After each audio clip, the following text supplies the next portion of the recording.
Assalamualaikum warahmatullahi wabarakatuh. Kami dari kelompok 2 akan mempresentasikan tentang perencanaan pajak melalui penyusutan.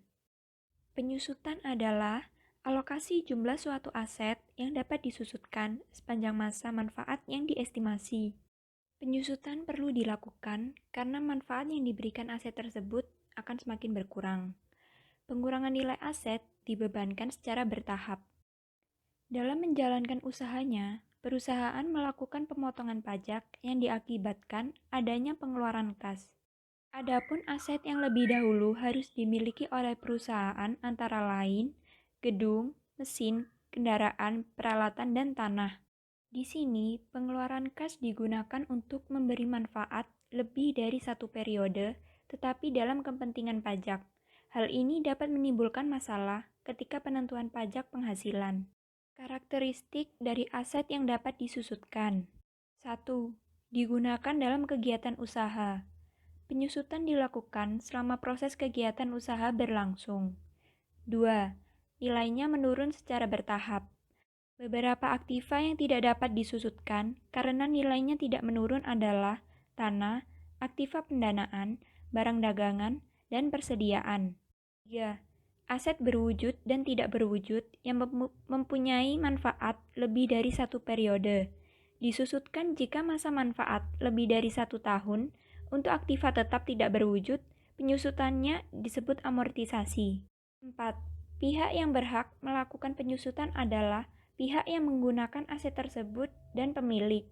Di sini, pihak yang berhak melakukan penyusutan adalah yang pertama, pihak yang menggunakan aktiva tetap tersebut dalam kegiatan usaha. Kedua, pemilik. Dapat dibagi menjadi legal owner dan beneficial owner. 5. Saat dilakukan penyusutan ialah pada saat digunakan. Penyusutan dapat dilakukan pada saat pertama kali pemakaian. 6. Dasar melakukan penyusutan adalah harga perolehan, harga pergantian, dan revaluasi. Harga pergantian tidak boleh menjadi dasar penyusutan. Penyusutan yang berdasarkan peraturan perpajakan. 1. Saat mulainya penyusutan fiskal. Undang-Undang Pajak Penghasilan secara khusus dan eksplisit menetapkan saat dimulainya penyusutan fiskal adalah pada bulan perolehan. 2. Harta atau aset dalam pengerjaan. Untuk harta atau aset tetap dalam proses pengerjaan, penyusutannya dimulai pada tahun selesainya pekerjaan tersebut. 3. Harta atau aset dalam usaha sewa guna usaha. Penyusutan terhadap harta dalam usaha sewa guna usaha, khususnya sewa guna usaha, tanpa hak opsi, dimulai pada bulan harta tersebut disewa guna usahakan. 4. Persetujuan Dirjen Pajak. Wajib pajak dapat mengajukan permohonan kepada Dirjen Pajak apabila tidak mengikuti prinsip umum penyusutan. Misalnya, penyusutan baru dilakukan pada tahun harta atau aset tersebut dihasilkan. 5. Pengelompokan harta berwujud. Di sini terdapat dua pengelompokan harta berwujud. Yang pertama, harta berwujud kelompok bukan bangunan.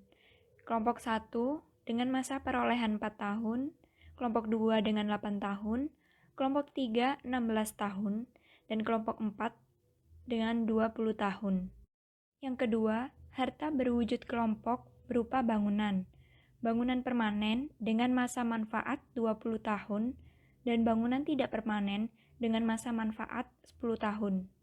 Metode dan tarif penyusutan fiskal. Mulai tahun 1995, wajib pajak diperkenankan untuk memilih metode penyusutan fiskal untuk aset tetap berwujud bukan bangunan, yaitu dengan metode saldo menurun ganda atau metode garis lurus. Untuk tarif penyusutan untuk aset tetap bukan bangunan, kelompok 1, metode garis lurusnya sebesar 25%, metode saldo menurun 50%, kelompok 2, metode garis lurus 12,50%, metode saldo menurun 25%, kelompok 3, metode garis lurus 6,25%, metode saldo menurun 12,50%, dan kelompok 4, metode garis lurus 5%, dan metode saldo menurun 10%. Selanjutnya, tarif penyusutan untuk aset tetap berupa bangunan. Bangunan permanen dengan metode garis lurus 5% dan bangunan tidak permanen dengan metode garis lurus 10%. Penyusutan berdasarkan standar akuntansi keuangan.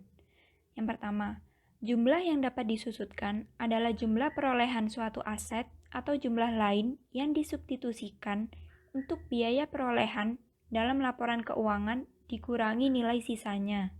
Di sini, nilai sisa atau nilai residu adalah jumlah neto yang diharapkan dapat diperoleh pada akhir masa manfaat suatu aset setelah dikurangi taksiran biaya pelepasan. Kemudian, jumlah tercatat adalah nilai buku, yaitu biaya perolehan suatu aset setelah dikurangi dengan akumulasi penyusutan. Biaya perolehan.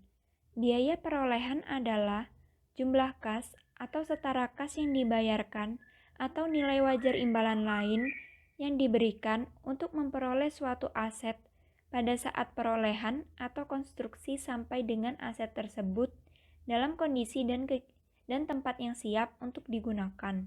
Biaya perolehan aset tetap terdiri atas harga beli, termasuk biaya impor dan PPN masukan, tidak boleh direstitusikan, dan biaya yang dapat diatribusikan secara langsung dalam aset tersebut. Misalnya, yang pertama, biaya persiapan tempat, yang kedua, biaya pengiriman awal, biaya simpan, dan biaya bongkar muat, yang ketiga, biaya pemasangan, dan yang terakhir, biaya profesional seperti arsitek dan insinyur. Berikut adalah kriteria aset yang dapat disusutkan. Yang pertama, diharapkan untuk digunakan selama lebih dari satu periode akuntansi. Yang kedua, memiliki suatu masa manfaat yang terbatas. Dan yang terakhir, ditahan oleh suatu perusahaan untuk digunakan dalam produksi atau memasok barang dan jasa untuk disewakan atau untuk tujuan administrasi. Masa manfaat. Masa manfaat adalah yang pertama, periode suatu aset diharapkan digunakan oleh perusahaan. Dan yang kedua, jumlah produksi atau unit serupa yang diharapkan diperoleh dari aset oleh perusahaan. Kesimpulannya, penyusutan merupakan jumlah suatu aset yang dapat disusutkan sepanjang masa manfaat yang diestimasi menurut PSAK nomor 17. Penyusutan perlu dilakukan karena manfaat yang diberikan dan nilai dari aset tersebut semakin berkurang. Pengurangan nilai aset dibebankan secara bertahap dari suatu aktiva tetap berwujud, misalnya gedung, mesin, peralatan, kendaraan yang harus dialokasikan biayanya pada setiap periode pembiayaan suatu perusahaan. Sekian presentasi dari kelompok kami. Bila ada salah kata mohon dimaafkan. Wassalamualaikum warahmatullahi wabarakatuh.